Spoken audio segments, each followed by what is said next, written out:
بسم اللہ الرحمن الرحیم۔ سامعین کرام، السلام علیکم ورحمۃ اللہ وبرکاتہ۔ پروگرام حرف حق لے کر آپ کا میزبان جاوید قریشی حاضر ہے۔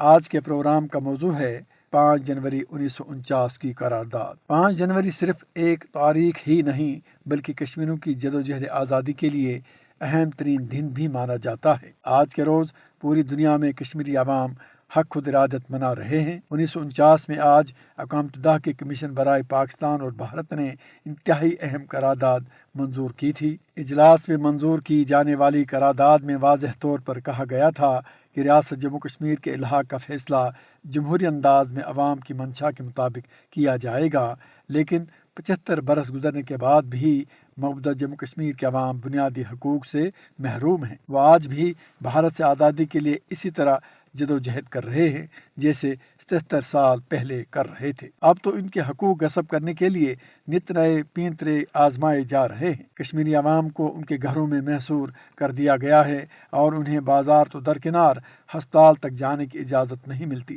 آج کا دن منانے کا مقصد عالم برادری کو اقوام متحدہ کی منظور کی گئی اس قرارداد کی یاد دہانی کراتا ہے، جس میں کشمیری عوام سے رائے شماری کا آزادانہ انعقاد کا وعدہ کیا گیا ہے۔ 5 جنوری 1949 کو اقوام متحدہ کی سلامتی کونسل کے اجلاس میں منظور کی گئی قرارداد کے ذریعے عالم برادری نے ریاست جموں کشمیر کے عوام کے آزادانہ طور پر اپنے سیاسی مستقبل کا خود فیصلہ کرنے کے حق کو تسلیم کیا تھا۔ تاہم بھارت کی ہر دھرمی کی وجہ سے آج تک اس پر عمل درآمد نہیں ہو سکا۔ ہر سال موجودہ جموں کشمیر میں بھارتی قابض فوج حق خود ارادیت کا مطالبہ کرنے والے پرامن مظاہروں کو کچلنے کے لیے خواتین اور بچوں سمیت سینکڑوں کشمیریوں کو شہید کر دیتی ہے۔ نہتے نوجوانوں کو دہشت گرد قرار دے کر انہیں شہید کر دیا جاتا ہے۔ آزادی کا نعرہ لگانے والی آواز کو ہمیشہ کے لیے خاموش کر دیا جاتا ہے۔ موجودہ جموں کشمیر پر بھارتی جابرانہ قبضے کو 8 دہائیاں گزرنے کو ہیں، تاہم کشمیریوں پر ظلم و جبر کا سلسلہ تھمنے کے بجائے اور تیز ہو گیا ہے۔ بھارت خود حیران ہے کہ سینکڑوں شہادتوں، پیلیٹ گنوں سے معذوری کے واقعات کے باوجود آخر کیسے کشمیریوں کا جذبہ آزادی مزید جنون اور تیزی پکڑ رہا ہے۔ بھارت کی جانب سے موجودہ جموں کشمیر کے سرزمین کو دنیا کی سب سے بڑی جنگی سرزمین میں بدل دیا گیا ہے۔ بھارتی قابض فوج نے جموں کشمیر میں بہت سے متنازع قوانین نافذ کر رکھے ہیں، جن میں armed forces special powers act and public safety act جیسے کالے قوانین بھی شامل ہیں۔ ان کے تحت کسی بھی شخص کو شک کی بنیاد پر غیر معینہ مدت کے لیے گرفتار کیا جا سکتا ہے، حتیٰ کہ ماورائے عدالت قتل بھی کیا جا سکتا ہے۔ وادی کشمیر اس وقت تاریخ کی بدترین صورتحال سے دوچار ہے۔ جموں کشمیر کے عوام نہ صرف آزادی کے لیے مسلسل جد و جہد کر رہے ہیں بلکہ مسلسل لاک ڈاؤن کی وجہ سے انہیں خوراک، ادویات، نقل و حمل اور دیگر بنیادی حقوق کے لیے بھی شدید مشکلات کا سامنا ہے۔ عالمی مبصرین کو بھی وادی کشمیر میں جانے سے روکا جا رہا ہے اور 5 اگست 2019 کے بعد سے مودی سرکار کی جانب سے آئے روز جموں کشمیر کی سرزمین میں عوام پر عائد کیے جانے والی پابندیوں اور سختیوں میں اضافہ ہو رہا ہے۔ جموں کشمیر میں خوف و ہراس عروج پر ہے اور غیر یقینی کی صورتحال نے ڈیرے ڈالے ہوئے ہیں۔ پاکستان ہمیشہ کی طرح کشمیریوں کی اخلاقی، سفارتی اور سیاسی حمایت جاری رکھے ہوئے ہے، جو اس کا بنیادی فرض بھی ہے۔ موجودہ جموں کشمیر کے حریت پسند عوام بھی پاکستان کے ساتھ الحاق چاہتے ہیں اور ہر مشکل میں پاکستان زندہ باد اور جموں کشمیر بنے گا پاکستان کے نعرے لگاتے ہیں۔ ان نعروں کی انہیں جو قیمت ادا کرنی پڑتی ہے وہی جانتے ہیں۔ ان نعروں کے جواب میں بھارتی قابض افواج ان پر پل پڑتی ہے۔ گھروں پر چھاپے مارے جاتے ہیں۔ بوڑھے، مرد و خواتین، بچے جو بھی ان کے ہاتھ لگتا ہے وہ انہیں اٹھا کر لے جاتے ہیں۔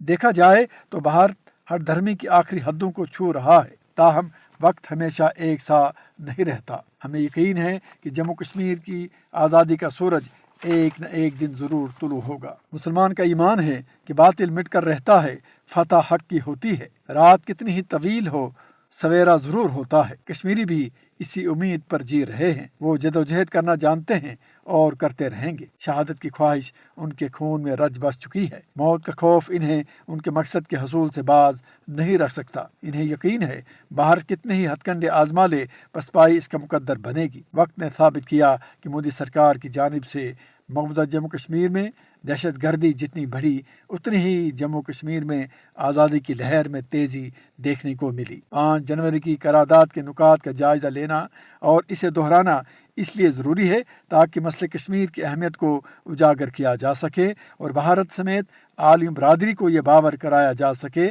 کہ حق خود ارادت کشمیری عوام کے لیے اتنا ہی ضروری ہے جتنا کسی انسان کے لیے پانی۔ جب تک کشمیریوں کو یہ حق نہیں ملتا، کشمیر سمیت پورے خطے میں امن قائم نہیں ہو سکتا۔ بھارت کتنا ہی سادہ بننے کی کوشش کرے، حقائق سے فرار ممکن نہیں۔ 5 جنوری 1949 کی قرارداد میں یہ بھی کہا گیا کہ ریاست جموں کشمیر کا پاکستان یا بھارت کے ساتھ الحاق کا فیصلہ ایک آزادانہ اور غیر جانبدارانہ ریفرنڈم کے ذریعے کیا جائے گا، اور ریفرنڈم کا انعقاد اس وقت عمل میں لایا جائے گا جب کمیشن کو یقین ہو جائے گا کہ جنگ بندی اور عارضی صلح کے ساتھ ساتھ ریفرنڈم کے انتظامات مکمل کر لیے گئے ہیں۔ قرارداد میں انتہائی وضاحت اور باریک بینی کے ساتھ تمام نکات کا احاطہ کیا گیا ہے۔